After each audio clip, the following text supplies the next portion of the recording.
Super smart guy here. Check it out. Albert Camus says, "What is a rebel? It's a man who says no." No, no, no. Okay, this is me. Fibonacci, you can follow me there. Check that out. That's me, hiking in Colorado. You know, I was looking at some of my videos, and some of my most popular videos are really where I'm teaching about something specifically about men's rights. And I want to talk a little bit about men's rights and kind of solidify the MRA and how I can help you, or if you're a guy and you're going through a divorce modification. And I'm kind of going to use a mortgage analogy because I ran a mortgage company for 10 years. And if you really think about it, there are very few events that really matter more from a legal perspective than, say, when you get a mortgage, when you obviously get married. These are really big decisions that you make that you really have to know, and you don't really know until you're in that mortgage or in that marriage.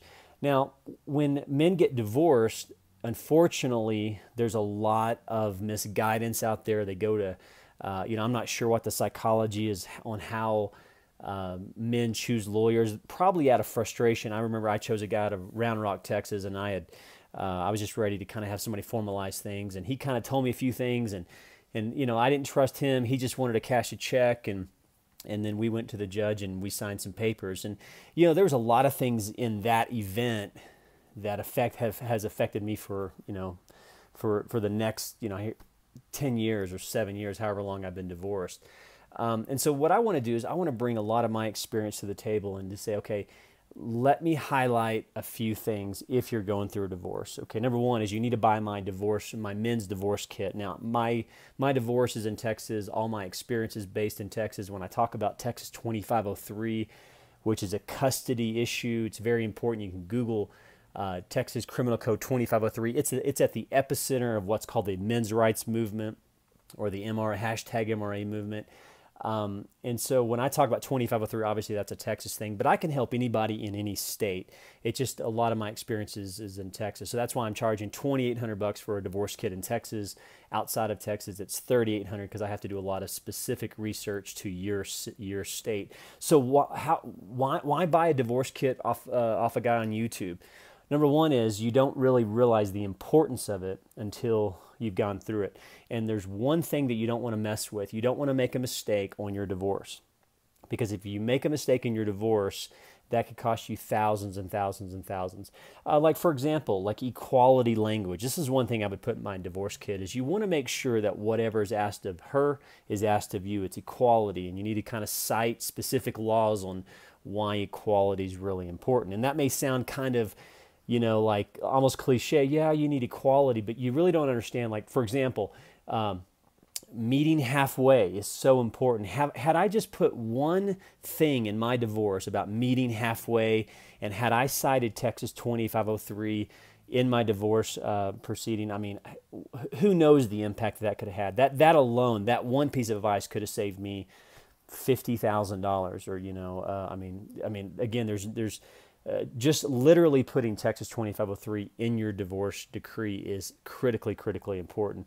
And then we have to also talk about some other things. We need to talk about, if you're in divorce modification, about about how she has to document things, and how to not let her lawyer or your lawyer use like the income guideposts, because those income guideposts are just simply guideposts, like taking 20% of your income. That's sort of 1970 lazy ass attorney, in my opinion.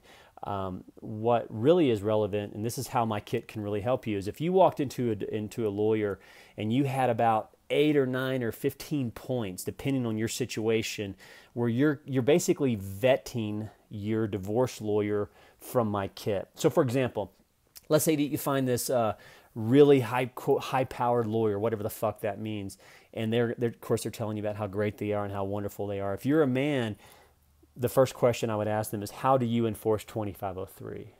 And just ask them that, and chances are they probably won't even know what 2503 is.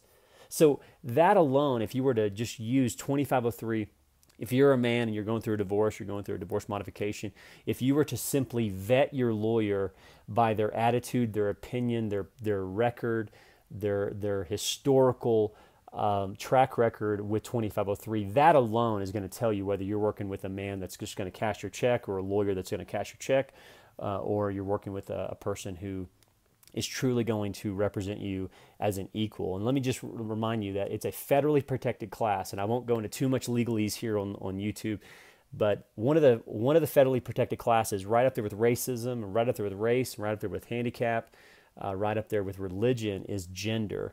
And so when you are talking to a lawyer, it's so important that you think like a lawyer, and you think, okay, from a federally protected status, I want to know, does this lawyer even know that gender applies to men? And so take this little 5-10 minute video to your, just kind of listen to it as you're kind of interviewing your own lawyers, and just think, okay, I'm about to go talk to this attorney, and he or she's gonna ask for a $10,000 retainer or a $20,000 retainer. This Fibonacci guy he's selling a kit for $2,800, and he's telling me to walk in there with two questions, at least two questions. Number one is to talk about 2503. What is this lawyer's track record with 2503? What's their track record of enforcing 2503? Or do they even literally know what it means? Do they have to fucking Google 2503? If they don't even know what 2503 is, if they haven't ever defended that for a man, you are writing the wrong check to the wrong lawyer. So buy my kit. It's $2,800 in Texas. Outside of Texas, it's $3,800. Let me bring all my experience, because there are a few things that you just absolutely cannot mess up, and that is your divorce. You cannot you cannot make mistakes on that, especially if you have children, because in today's culture, when women don't get what they want, what they do is they just start making all kinds of accusations, and you have to be prepared for this truth quote. Is that when you walk into a lawyer's office and you're divorcing a woman, or perhaps she's divorcing you, when you say no, you now have to be prepared for a fight. So you have two choices, in my opinion, in today's current culture. Hopefully it changes. Hopefully some of my videos and some of the other men's rights documentaries can move the needle. Like, go watch the Red Pill documentary, go watch divorcecorp.com, go watch some of that stuff. Divorcecorp.com is a great documentary. It speaks to the realities of what I'm saying. That if you walk into your divorce, you can either roll over, say yes, give her everything that she wants, which only opens you up to further abuse, by the way. And I'm a living example of that. Or you can know your rights, spend $2,800 with Fibonacci here, buy my kit, $3,800 if you're outside of Texas, and go into your divorce with knowledge, because remember, knowledge is power. If you have any questions, email me, americana417@gmail.com. Of course, you can always follow me at Fibonacci. I'm always kind of rambling here about different things. Anyway, let me know. Email me, americana417@gmail.com, or just drop me some PayPal and buy your divorce kit today.